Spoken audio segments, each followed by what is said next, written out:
I was appalled and deeply, deeply concerned about the erosion of support that the public was providing for the university systems, and also the community colleges, which were not my direct responsibility. It turns out that when I left the legislature in 1990, we were supporting the University of California at $15,000 per student. This year, at the end of the budget, it was probably around $8,700 per student, a 45% decline in the amount of support that the public gave to the University of California. A similar reduction was found at the state university system and at the community college system. The result of which is that directly in California this fall, 40,000 qualified students from the community colleges and from the high schools in the state of California are not going to enter the state university system. Another 3,000 at the University of California system. So for those two institutions across the state, 43,000 students are not going to be on the campuses this fall. In addition to that, it has become a fact that at the State University and the University of California, the lack of support has eliminated many of the classes that students need in order to complete their program in 4 years. Now takes the 5th year, almost universally, unless you're extraordinarily lucky or have very sharp elbows and you're able to find room in the classroom. So you got 5 years. In terms of economic efficiency, that is a horrendous loss. Now, all of that at a time when we need students going through school to become the engineers, Andia, the technicians at the laboratories, if you're doing biofuels in the labs, those are technicians, those are lab techs, those are plumbers and carpenters and electricians. They're not going to be there. It is a huge problem. So what to do? Similarly, the numbers at the community college probably are well over 150,000 students are not in community colleges this fall.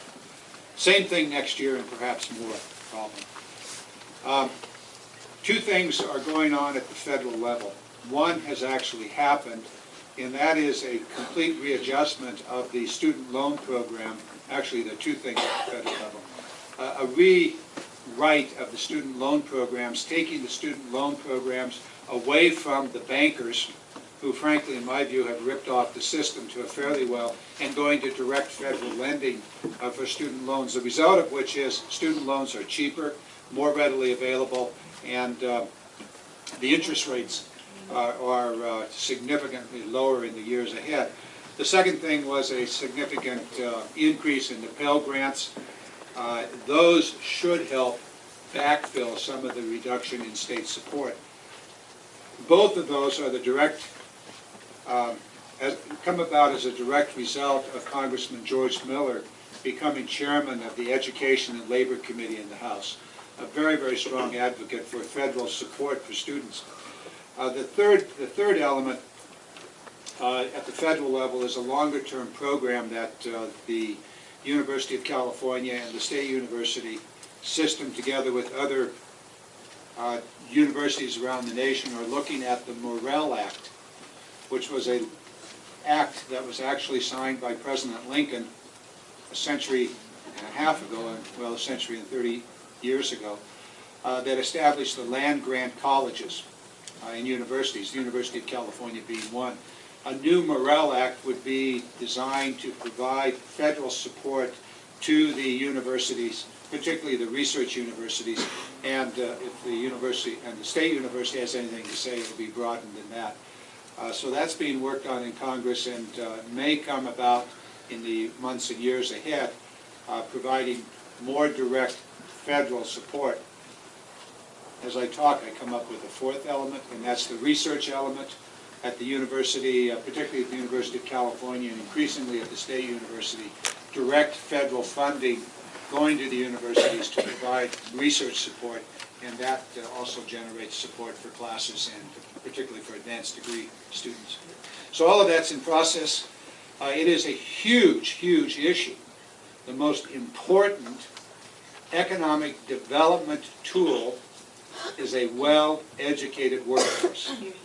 And we are seriously jeopardizing the future of the state of California by not supporting the public education system. We're choosing as a society to spend our money elsewhere, and that's a bad mistake. And we're allocating it. These are societal decisions worked out through the legislature and various propositions. But the bottom line of it is that we are starving our education system. It was a slow starvation. In the last 2 years, it's become a very, very rapid decline. And the result's going to be felt in the years ahead for our economy, because we will not have the men and women that we need to do the work. It's that simple. So you got me on my pulpit there, I'm sorry. I don't mind that one at all. I'd like to invite constituents